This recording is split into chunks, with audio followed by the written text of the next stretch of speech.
वहीं गुजरात में अहमदाबाद के पास में श्री डाकोर जी रणछोड़ राय भगवान का मंदिर है। वहां एक परम वैष्णव भक्त हुए, उनका नाम था रामदास बोढ़ाना।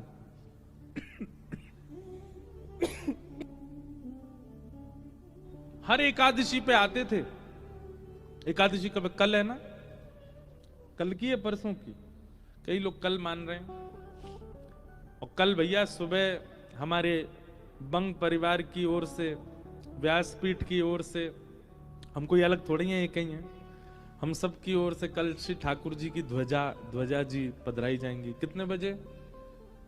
7 बजे सुबह। कल सुबह भोर होते ही ठाकुर जी हम लोगों को देखेंगे। वाह, दुनिया उठते ही ठाकुर जी को देखती है, कल ठाकुर जी उठते ही हम लोगों को देखेंगे, क्योंकि पहली ध्वजा यहीं से ठाकुर जी को पधराई जाएगी। तो रामदास बोढ़ाना, पहले हम अपनी बात पूरी कर दें। मन किसका नहीं भटक रहा? सबका भटक रहा है। गोस्वामी तुलसीदास जी का भटक रहा था, पर कहां भटक रहा था? राम जी में। तुकाराम जी का विट्ठल में, मीराबाई का गिरधर में, और हमारा संसार में, हमारा बड़ा पाव में, हमारा मिसल पाव में। अब यही बोलूंगा मंच से, और चीजें तो बोलूंगा नहीं कि कहां कहां भटक रहा है। बहुत जगह भटकता है। किसी का मन रुपया में भटक रहा है। जो रुपया के आदी होते हैं ना, उनको सब जगह यही दिखता है। द्वारिका आके भी यूं सोचेंगे, यहां पे पैसा कैसे कमाया जाता होगा, यहां के लोग धनार्जन कैसे करते होंगे। उसका मन वहीं भटक रहा है। कई लोगों का मन जो है वो प्रॉपर्टी डीलर ही बने रहते हैं। वो आके जहां पहुंचेंगे वहीं के दाम पूछेंगे, यहाँ की प्रॉपर्टी के दाम क्या हैं? अच्छा, इतने में मिलता है? बोले हाँ। कामी लोग जो है वो सब जगह काम ही देखते रहते हैं। लोभी लोग सब जगह लोभ देखते हैं। मन सबका भटक रहा है, भक्तों का भी भटका है। पर हां, भटका कहां? भटकने का मतलब क्या होता है? विचरना। विचरने को ही भटकना कहते हैं। हमारे ब्रज में भटकना का मतलब एक और होता है, फूटना। जैसे पुराने ब्रज के लोग होंगे ना, वो क्या कहते हैं? भटकना भटकाए रोए। अब ये ब्रज भाषा का शब्द है, इसका अर्थ क्या हुआ? पटाखे फोड़ रहा है। तो पटाखे फोड़ने को क्या बोलेंगे ब्रज में? भटकना भटकाए रोए। मन सबका भटक रहा है, क्योंकि मन का स्वभाव है भटकना। पर कहां भटक रहा है, यह आवश्यक है जानना। अगर वो संसार में है और संसार के बहुव्यंजनों में है, तो आपका मन रोगी हो जाएगा। पर वही ठाकुर जी में विचरण करने लग जाए, ठाकुर जी में भ्रमण करने लग जाए, ठाकुर जी में भटकने लग जाए, तो वही एक भक्त की श्रेणी दिला देता। अब आपका प्रश्न यह है कि हमारा मन बहुत भटकता है संसार में, अब ठाकुर जी पर कैसे आए? ठाकुर जी तक लाने का मन को एक ही उपाय है कि मन को इतने भक्त चरित्र सुनाए गए, इतने वैष्णवों के भगवत चरित्र नहीं, ठाकुर जी के चरित्र बाद में सुनिएगा, ठाकुर जी के भक्तों के चरित्र पहले सुनो। उन भक्तों के चरित्र में ही रुचि बनेगी, और उस रुचि से ही मन ठाकुर जी में आएगा। अब सुनो, रामदास बोढ़ाना का चरित्र सुनो। रामदास बोढ़ाना हर एकादशी आते थे द्वारिका, और उनका नियम क्या था? रात भर जागरण। एक तो पैदल चल करके आते थे डाकोर जी से, अहमदाबाद के पास। आज भी यहां से बाय रोड जाओगे तो आपको 5 से 6 घंटे लगेंगे। उस काल में रामदास बोढ़ाना पैदल चल के आते थे। कितने दिन लगते थे उनको, और ऐसी तिथि पर आते थे कि 10वीं को यहां पहुंच जाते और गोमती सागर में स्नान करते। गोमती सागर में स्नान करने के बाद किसी द्वारिकावासी से या मंदिर की भिक्षा ग्रहण करके और कीर्तन में बैठ जाते, और कीर्तन करते करते करते एकादशी को प्रारंभ करते, और एकादशी होते ही ठाकुर जी का दर्शन करते। उनका नियम था ये। और फिर दर्शन करके फिर पैदल जाते, और पैदल वहां पहुंचते, बस 1-2 दिन वहां रुकते, इतने में फिर दूसरी एकादशी का समय आता, फिर पैदल आते, फिर यहां आके दर्शन करते। मतलब उनका जीवन यही था, बस पैदल आना जाना, द्वारिकाधीश का दर्शन करना। अच्छा, कई बार ऐसा होता है बंधुओं कि किसी वैष्णव भक्त के नियम को देख करके हमको लगता है यार ये इतना कठिन कैसे कर रहा है, पर नहीं। जब तत्परता और उत्साह अधिक मात्रा में किसी वस्तु की प्राप्ति का होता है तो फिर पीड़ा नहीं होती।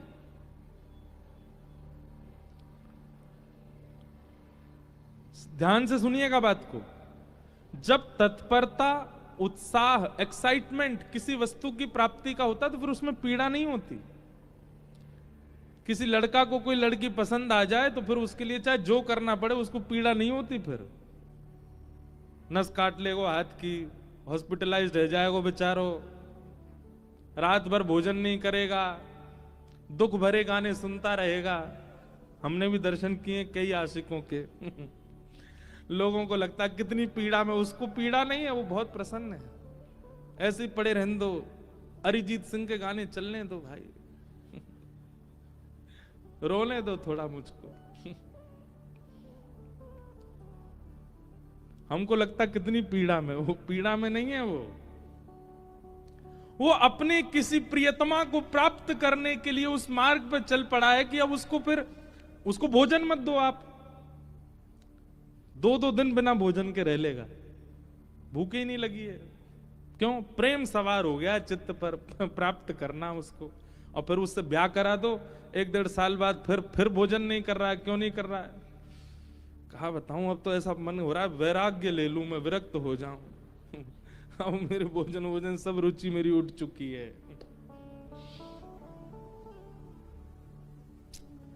पर यही अंतर है, संसार की किसी वस्तु की प्राप्ति में भी आप तत्परता दिखाते हैं, पर उस वस्तु की प्राप्ति के बाद कहीं ना कहीं आपकी जो तत्परता पहले थी ना वो घट जाती है। पर वही भगवत मिलन की तत्परता जब होती है ना, तो मिलन के बाद भी तत्परता बनी रहती है। और मिलन के बाद भी, ठाकुर जी से मिलन के बाद भी तत्परता आपकी नहीं बनी तो इसका मतलब ठाकुर जी मिले ही नहीं।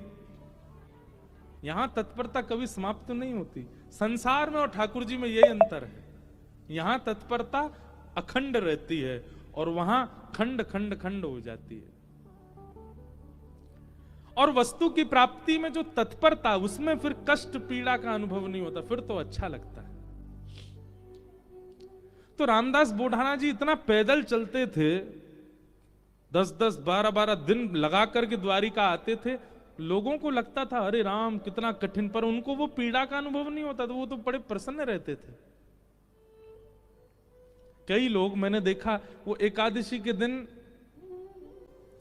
अन्न का त्याग रखते हैं।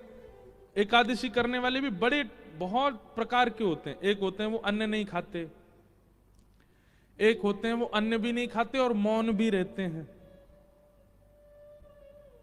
एक होते हैं वो अन्न नहीं खाते फलाहार करते हैं। और दिन तो 3 बार भोजन करते थे, एकादशी वाले दिन 5 बार करते हैं। उस दिन फलाहार, हम फलाहार कर रहे हैं ना, कुटू की पकौड़ी, कुटू कचौड़ी, ये वो 5 बार खाते हैं। पर कई लोग बड़ा कठिन भी करते हैं। वो कैसे करते हैं? केवल सेब या अमरूद या जो भी फल वही खाएंगे, वास्तविक फलाहार करते हैं, रसोई में बनी सामग्री नहीं पाते। कई लोग ऐसी एकादशी करते हैं। और कई लोग फल भी नहीं खाते, जल भी नहीं पीते, निर्जला एकादशी करते, पूरे दिन कुछ नहीं पाते। अब लोगों को लगता है राम राम कितनी पीड़ा, पर जो करता है ना उसको उसमें सुख मिलता है। और क्षमा कीजिए, अगर ये एकादशी जो लोग करते हैं उन लोगों को भार जैसा लगता है, कब आएगी द्वादशी, कब निकले फिरते खामे रोटी, मत किया कीजिए आप। ये कोई जबरदस्ती नहीं है, ठाकुर जी कोई कह नहीं रहे आपसे करो। जब तक ऐसी तत्परता चित्त में ना हो कि आप उसको सौभाग्य मान करके नहीं कर रहे हो, तब तक मत कीजिए व्रत। आपको सौभाग्य लगना चाहिए। रामदास बोढ़ाना को बहुत सौभाग्य लगता था कि ठाकुर जी ने मुझे इतना बल दिया कि मैं पैदल चल के द्वारिका जाता हूं। और वो द्वारिका आते, रात भर कीर्तन सुनाते द्वारिकाधीश को, और एकादशी को कपाट खुलते ही दर्शन करते, नेत्र सजल हो जाते रामदास जी के। ठाकुर जी को दूर से ही ऐसे अंक में, मानो ऐसे कर लेते जैसे मैंने अंक में भर लिया हो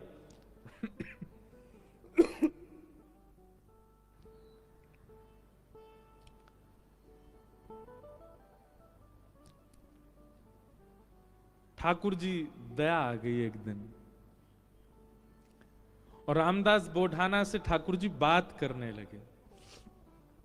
उनके स्वप्न में या उनके चिंतन में ठाकुर जी प्रकट हो गए और द्वारिकाधीश बोले, ए रामदास, तुम इतना परिश्रम करके मत आया कर। रामदास बोढ़ाना बोले, मुझे तो बहुत अच्छा लगता है, आपको क्यों पीड़ा हो रही? बोले, तुमको अच्छा लगता है, पर मुझे लग रहा है कि तुमको पीड़ा होती है, और उस पीड़ा से मुझे पीड़ा होती है। भक्त भक्ति भगवंत गुरु चतुर नाम बपु एक।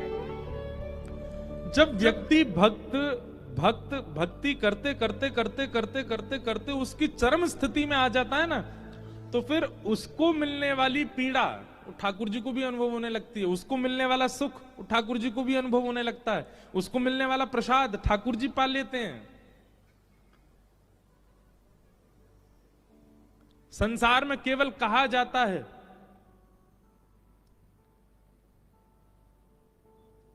लेकिन यहां वास्तविक होता है कि आप पाओगे पेट उनका भरेगा, ठाकुर जी पाएंगे पेट आपका भरेगा। कितने ऐसे प्रसंग मैं आपको सुना दूं।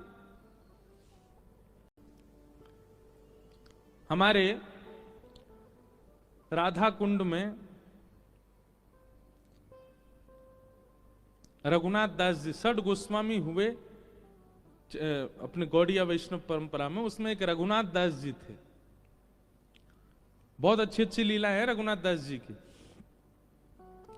तो रघुनाथ दास जी का नियम था, केवल फलाहार करते थे। धीरे धीरे धीरे उन्होंने फलाहार भी छोड़ दिया, केवल दूध पीने लगे। धीरे धीरे उन्होंने वो भी छोड़ दिया, एक एक करुआ केवल छाछ पीते थे, उसी से पूरा दिन निकालते थे। एक दिन वो बहुत जोर से बीमार पड़ गए। कोई उनको देखने के लिए वैद्य आया। वैद्य ने आकर के जैसे ही देखा, पहले तो नाड़ी पकड़ के वैद्य बता देते थे क्या रोग है, तो नाड़ी पकड़ के देखा तो वैद्य बोला, इनका पेट खराब हो गया है, अपच हो गई है। तो वहां जितने लोग खड़े थे वो सब बोले, ये तो केवल छाछ पीते हैं, इनको अपच कैसे हो गई? केवल छाछ पीने वाले को अपच कैसे हो सकती है? तो उस समय गोसाई श्री विठलनाथ जी, जिन्होंने श्रीनाथ जी की सेवा मतलब वल्लभाचार्य जी के पुत्र गोसाई श्री विठलनाथ जी, वो गोवर्धन में ही विराजते थे। उनको पता चली कि रघुनाथ दास जी बड़े बीमार हो गए, तो वो भी मिलने आए। मिलने तो आए, लेकिन व्यंग में आके बोले, हे रघुनाथ, हमने तो सुना था कि तुम केवल छाछ पीते हो, पर वैद्य से पता चला तुमको अपच हो गई है। इसका मतलब चोरी चुपके खूब माल उड़ाते हो, खूब धुआंधार जो है मालपुआ उड़ाते हो, तभी तुमको अपच हो गई है। रघुनाथ दास जी बोले, नहीं, मैं तो छाछ ही पीता हूं। बोले, फिर तुमको अपच कैसे हो गई? बोले, मैं तो प्रत्यक्ष रूप से छाछ पीता हूं, पर जब मैं मानसी में जाता हूं, नेत्र बंद करके चिंतन में जाता हूं, वहां प्रिया प्रियतम 56 भोग खिलाते हैं, उससे अपच हो गई मेरे को। और वो अपच प्रत्यक्ष में दिखने लगी।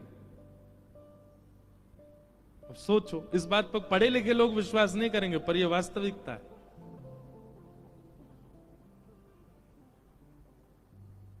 वो प्रत्यक्ष में नहीं पा रहे हैं, पर अप्रत्यक्षानुभूति, वो नेत्र बंद करके जब अपने मानसी भाव में जाते हैं, वहां ठाकुर जी उनको बढ़िया लड्डू पवाते हैं, पूड़ी पवाते हैं, रबड़ी पवाते हैं। उससे अपच प्रत्यक्ष शरीर को हो गई।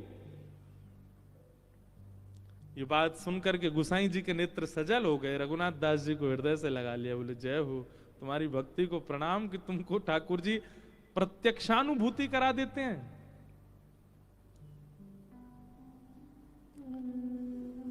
रामदास बोढ़ाना ठाकुर जी से बोले, भगवान, मुझे पीड़ा नहीं है, मुझे बहुत सुख मिलता है। भगवान बोले, तुमको पीड़ा नहीं, पर तुम्हारी पीड़ा हमको लगती है, इसलिए तुम मत आया करो। रामदास बोढ़ाना बोले, इससे बढ़िया तो मेरे प्राण चले जाएं, मैं आपको देखे बगैर नहीं रह सकता। अगली एकादशी पर आप मेरे सामने नहीं होंगे तो मेरे तो प्राण ही चले जाएंगे। भगवान बोले, काम करें? बोले, क्या? हम तुम्हारे साथ चलें, तुम्हारे गांव, वहीं रह ले, तुम्हारे पास ही। एकादशी क्या, तुम हर दिन हमको देख लिया करना। रामदास बोढ़ाना घुटनों पर बैठ गए, रोने लगे। बोले, हे द्वारिकेश, ये कैसी आज्ञा कर रहे हैं आप? ये असंभव है। बहुत दीनहीन गरीब व्यक्ति हूं, मेरे घर में खप्पर भी नहीं है, कहां रखूंगा, कहां बैठाऊंगा? और ये तो आप बस बोल रहे हो ऐसे प्रेम, बस ये हो नहीं सकता। ठाकुर जी ने तुरंत अपनी पोटली दिखाई, बोले हमने पहली तैयारी कर रखी है, देखो अपनी पोटली बांध रखी है, इसमें सारी पीतांबरी धरी है हमारी, मुकुट वुकुट ये सब टिपारा विपारा सब धर के चल रहे हैं हम। बढ़िया द्वारिका में हमारी बहुत अच्छी व्यवस्था हो रखी है, सब ले चलेंगे, तुमको कुछ नहीं करना पड़ेगा, इसी से हमारा श्रृंगार कर दिया करना। रामदास जी बोले आप सच बोल रहे हैं क्या? ठाकुर जी बोले हम सच बोल रहे हैं, हम चलें तुम्हारे साथ, वहीं रहेंगे तुम्हारे पास ही, रोज देख लिया करना। रामदास जी बोले फिर द्वारिका का क्या होगा? ठाकुर जी बोले हम जहां बैठ जाएं द्वारिका वही है। और रही बात, जब एक साथ हम 5 रूप धारण, हजारों रूप धारण कर सकते हैं, तो 2 रूप भी धारण कर लेंगे। आज तक तुमने एकादशी जिस रूप को देख करके की है, वो रूप तुम्हारे पास रहेगा, यहां एक दूसरा व्यवस्थित हो जाएगा। रामदास जी को पूरी तरह ये विश्वास हो गया कि ठाकुर जी मजाक नहीं कर रहे, ये सच बोल रहे हैं, ये चलेंगे मेरे संग। नियम का फल ये मिलता है। देखो, एक नियम को जब व्यक्ति तत्परता से करता है तो ठाकुर जी ऐसा देते हैं उसको। कई लोग कह देते हैं एकादशी पर भूखे रहने से भगवान को कोई, इससे थोड़ी प्रसन्न होंगे भगवान। ठाकुर जी प्रसन्न नहीं होते हैं, पर आपकी तत्परता ठाकुर जी देखते हैं। आजकल बच्चे ऑफिस जाते हैं, ऑफिस का टाइम क्या 9 बजे, अब कोई आवे 9:30, कोई आवे कोई आवे 9:45। अब उसको सब लोग, जो टाइम पे आने वाला बच्चा, उसकी सब मजाक उड़ाते हैं, बोले तू भी क्या पागल है, 9 ही बजे आ जाता है बिल्कुल। अरे सैलरी ले रहे हैं, मेहनत करनी है, ठीक है, टाइमली, ठीक है, थोड़ा आधा पौना घंटा ऊपर नीचे चलेगा, लेकिन वो बालक कहता नहीं, ये मेरी तत्परता, मैं 9 बजे ही आऊंगा। और वो 9 बजे आने वाला बालक, वो कभी ना कभी उसका जो बॉस होता है ना, वो खुश होकर के कुछ तो उसको देता है, उसको थोड़ा अपग्रेड कर देता है। सिंसियरिटी आपके कार्य के प्रति आपका स्वामी देखता है। ऐसी भक्ति में भी सिंसियर होना बहुत जरूरी है। होता उससे कोई ठाकुर जी बहुत प्रसन्न नहीं, पर हां ठाकुर जी दृष्टि तो रखते हैं। परिक्रमा लगा रहा है, कैसे लगा रहा है, एकादशी कर रहा है, कर कैसे रहा है, तिलक स्वरूप करता है, उस समय क्या उच्चारण करता है, मंदिर जाता है, प्रसाद कैसे पाता है, दर्शन कैसे करता है, इन सब के प्रति जो आपकी सिंसियरिटी, वो ठाकुर जी देखते हैं। रामदास को ठाकुर जी बोले अब तो तुम जाओ, अगली बार बैलगाड़ी लेके आना। कैसे लेके जाओगे हमको? बैलगाड़ी में तुम्हारी में चलेंगे। रामदास जी चले गए, बैलगाड़ी ढूंढी, कहीं बैलगाड़ी नहीं मिली, बूढ़े बूढ़े बैल मिले, छोटी सी टूटी फूटी सी बैलगाड़ी मिली। रामदास जी बैलगाड़ी लेके द्वारिका आ गए। द्वारिका आए, आज सब लोग बोले क्यों रे भाई रामदास, अब तो तुम बैलगाड़ी में आने लग गए। रामदास जी बोले अब वयोवृद्ध हो गए ना, तो अब चला हो नहीं पाता, तो बैलगाड़ी से आए। बोले बहुत अच्छा। रामदास जी आए, प्रसाद आदि, गोमती सागर में स्नान किया, प्रसाद पाके रात में कीर्तन करने लगे। सब चले गए, रामदास जी कीर्तन कर रहे थे। अचानक से एक कपाट खुला ठाकुर जी का। अभी तक तो ठाकुर जी चिंतन में बात कर रहे थे रामदास से, पर रामदास जी ने नेत्र खोल करके देखा तो स्वयं द्वारिकाधीश अपनी एक भुजा में तो पोटली उठा रखी है, और एक भुजा से किवाड़ खोल रहे हैं, और 2 भुजाओं से बढ़िया संग चक्र आदि सब समेट रखे हैं। ठाकुर जी ने मुकुट उकुट सब भर रखे हैं। और रामदास बोले कहां है तेरी बैलगाड़ी, जल्दी बता चलें। जैसे कोई भागता है घर छोड़ के, ऐसे ठाकुर जी भाग रहे थे। आज भी मंदिर दर्शन करने जाओ आप, तो द्वारिकाधीश जी की जब परिक्रमा करेंगे तो पीछे ही रामदास बोढ़ानाथ जहां से जिस खिड़की से ले गए ठाकुर जी को, वो खिड़की है अभी भी मंदिर में। ठाकुर जी निकल के बाहर आ गए। चलो, रामदास जी को तो विश्वास ही नहीं हो रहा है, स्वयं द्वारिकाधीश मेरे साथ जा रहे हैं। चतुर्भुज हैं, बढ़िया चल रहे हैं, पीतांबरी पहन की, चंदन की सुगंधी आ रही है, केसर जैसा पूरा माहौल आच्छादित हो गया उससे। ठाकुर जी जैसे ही गए, रामदास जी बोले भगवान टूटी फूटी बैलगाड़ी है, बैठ जाओ। ठाकुर जी ने जैसी बैलगाड़ी देखी, ए रामदास, त्रिलोकी का भार लेकर के मैं इन पे बैठा, तेरे बैल तो दब जाएंगे नीचे। भगवान अब क्या करें, यही व्यवस्था मिली थी। इतना सीधा, इतना भोला रामदास। ठाकुर जी बोले काम कर, तू बैठ, हम चलाते हैं बैलगाड़ी। रामदास जी बोले ऐसा मत करो नाथ, मैं ही चला दूंगा। नहीं नहीं, ये तो हमारे अभ्यास की वस्तु है। अर्जुन के खूब हमने रथ हाँके हैं, बहुत दिनों बाद बैलगाड़ी मिली, चलो हाँके थोड़ा इसको। और रामदास पीछे बैठे हैं और ठाकुर जी आगे पैर लटका के बैठे और बैलगाड़ी चला रहे हैं। ठाकुर जी के स्पर्श होते ही बैलगाड़ी तो बिल्कुल नवीन हो गई, बैल बिल्कुल युवान हो गए। यहां मंगला का समय हो रहा था, सूर्य उदय हो रहे थे धीरे धीरे। ठाकुर जी बोले रामदास, इस सुबह होते ही सब पंडा पुजारी भागेंगे, ढूंढेंगे, देखेंगे मंदिर में तो मैं हूं नहीं, सब आ जाएंगे। ये हमको बीच रास्ता में ही पकड़ लेंगे। तभी थोड़ी दूर ही पहुंचे थे, वहां एक बाबरी थी, एक सरोवर था। ठाकुर जी ने कही तुम हमको नीचे छुपा दो ताकि कोई हमको ढूंढ ना पाए, क्योंकि ढूंढने वाले तो आएंगे और जब ढूंढ हार के चले जाएं, कुछ ना मिले, फिर हमको दोबारा लेके फिर चल देना आगे। रामदास जी मनी मन इतने प्रसन्न हो रहे हैं, बोले ठाकुर जी आपको क्या पड़ी है जाने की मेरे साथ? अरे मैं तो मना कर चुका हूं 5 बार कि ठाकुर जी आप यहीं रह लो, पर नहीं, उन्हीं की इच्छा है जाने की। जब मन ऐसा भटकता है ना ठाकुर जी में, तब ठाकुर जी ऐसा करते हैं, आपके मना करने पे भी चल देंगे आपके साथ। हमारे लाल जी, गिरधर लाल जी,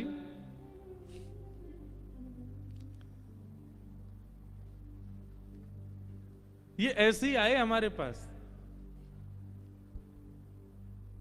जब प्राप्त हुए थे ना, तो एक बार मैंने तो, अब बोलने में अटपटा लगता है, पर एक बार मैंने तो यही कहा कि मुझे तो श्रृंगार आता नहीं, मुझे सेवा आती नहीं, कैसे करूंगा, कैसे संभालूंगा, कैसे इनकी नथ बेजर धराऊंगा, कैसे इनके नेत्र श्रृंगार, कैसे मुकुट पाक कैसे बनाऊंगा।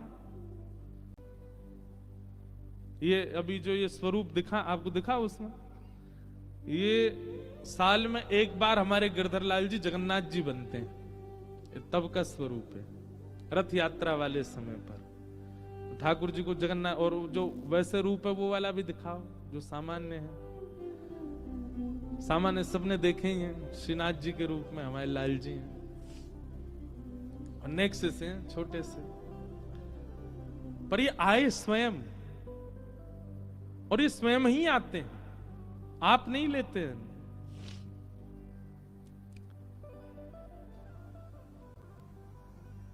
रामदास नीचे बावरी में ले जाकर के द्वारिकाधीश जी को छुपा दिया। पीछे से सब पुजारी दौड़े दौड़े आए, देखा तो रामदास जी धीमे धीमे अपनी बैलगाड़ी चला रहे हैं। सबने रोक लिया, बोले ए रुको, तुम ही थे रात भर मंदिर में, ठाकुर जी कहां गए हमारे? रामदास जी बोले मुझे तो नहीं पता, दिखाओ। सब देखा, बैलगाड़ी में कुछ नहीं। तभी एक बैलगाड़ी के छोड़ पर ठाकुर जी की पीतांबरी का एक भाग चिरा हुआ, फट के इरज गया।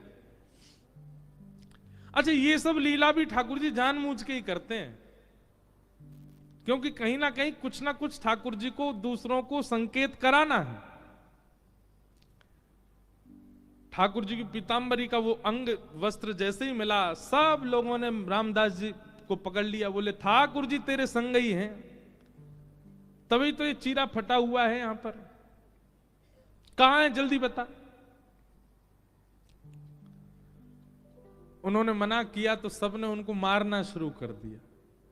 इतना मारा, इतना मारा, इतना पीटा, बेचारे अधमरे से हो गए। बस श्वास चल रही है, बाकी तो नेत्र बंद हो गए, सुध बुध चली गई, गिर गए धरती पर। पुजारियों ने देखा, बोले ये तो अधमरा हो गया, ठाकुर जी कहां हैं, ढूंढो। पास ही सरोवर था, उस बावरी में जाकर के जैसे ही देखा तो बावरी का जो जल था वो रक्त मंडित हो गया, पूरा जल रक्त से भर गया।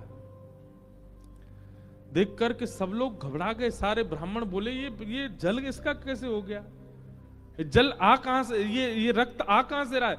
दौड़ करके जाके देखा तो एक जगह ठाकुर जी विराजमान थे, और जहां जहां रामदास जी को डंडे मारे गए वहां वहां श्री द्वारिकाधीश जी के श्री अंग पर भी डंडे के निशान, और हर स्थान से रक्त निकल रहा था।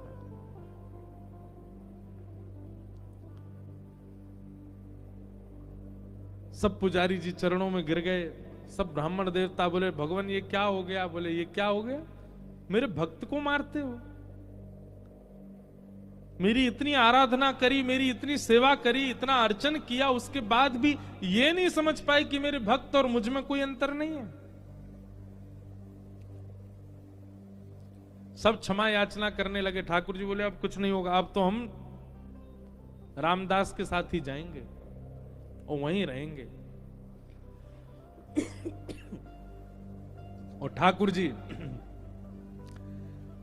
सब देखते रह गए, लेकिन रामदास जी के साथ में ऊपर आए ठाकुर जी, और आकर के रामदास जी को जैसे हृदय से लगाया, सारे घाव ठीक हो गए, और कहा ले चलो हमको। ठाकुर जी गए सीधे और डाकोर जी में जाकर के रामदास जी के यहाँ विराजमान हो गए, और उनका नाम पड़ा रण छोड़ राय भगवान। बोलो रण छोड़ राय भगवान की। उनके यहाँ ठाकुर जी विराजे। सब ब्राह्मणों ने जाकर के निवेदन किया, भगवान से प्रार्थना की, बोले प्रभु आप द्वारिका छोड़ के यहां चले आए, और द्वारिका का कैसे अब भरण पोषण होगा? इतने दर्शनार्थी आएंगे, सब होगा कैसे चलेगा? और सबसे बड़ी बात, ये सारे ब्राह्मण ये सब आपके द्वारा बसाए हुए हैं द्वारिका में, इन सब का जीवन भरण पोषण सब आपसे चलेगा, और आप ही चले गए, अब हम कैसे अपने खाएं पिए, क्या करें? हमारा जीवन यापन कैसे होगा? ठाकुर जी बोले बस यही अंतर है, भक्त कभी भी ये नहीं पूछता कि मेरा जीवन यापन कैसे होगा, वो यही पूछता है कि आप कैसे मिलोगे। और आप लोगों को कहीं ना कहीं ये चिंता है कि आप लोगों का भरण पोषण कैसे होगा। तो एक काम करते हैं, हम अपने भार के समान आप सबको सोना दे देते हैं, उतना स्वर्ण ले जाओ, चलेगा? सब ब्राह्मण बोले ठाकुर जी भारी तो खूब है, इनके भार के समान सोना मिल जाएगा तो आनंद ही हो जाएगा। ठाकुर जी बोले वैसे ब्राह्मण देवता सब बोले चलेगा तो नहीं, लेकिन फिर भी अब आपकी इतना प्रेम है रामदास से, तो आप तो रह लो यहीं पे। ब्राह्मणों ने सबने तराजू की व्यवस्था करी, बढ़िया सब। एक तरफ ठाकुर जी बैठ गए। ठाकुर जी बैठते ही रामदास, ए रामदास चलो लाओ, दूसरी तरफ सोना रखो, तोलो हमसे, और हमारे बराबर का दो सब ब्राह्मणों को। रामदास जी बोले भगवान ये बात नहीं बनेगी, मैंने पहले ही मना किया था, मेरे यहाँ तो खप्पर ही नहीं है, घर में पानी आ जाता है, मेरे यहाँ कोई व्यवस्था नहीं है। आपने ये बात आपको पहले से पता थी, आपने फिर भी देखो अब सबके आगे मेरी नाक कटवा रहे हो आप। अरे कुछ व्यवस्था नहीं है मेरे पास महीना भर में जो व्यवस्था होती उससे मैं द्वारिका आ जाता था, बस इतनी व्यवस्था थी, और इन ब्राह्मणों को कैसे दूं मैं?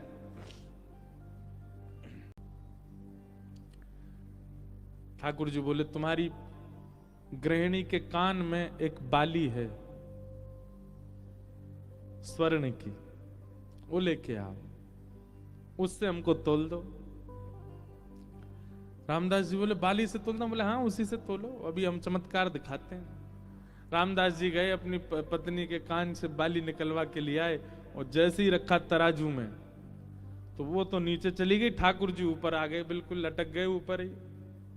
सब ब्राह्मणों से बोले लीजिए, हमने तो कही थी बराबर का सोना, ये हमसे ज्यादा है, देखो हम ऊपर चले गए, ले जाओ इसको।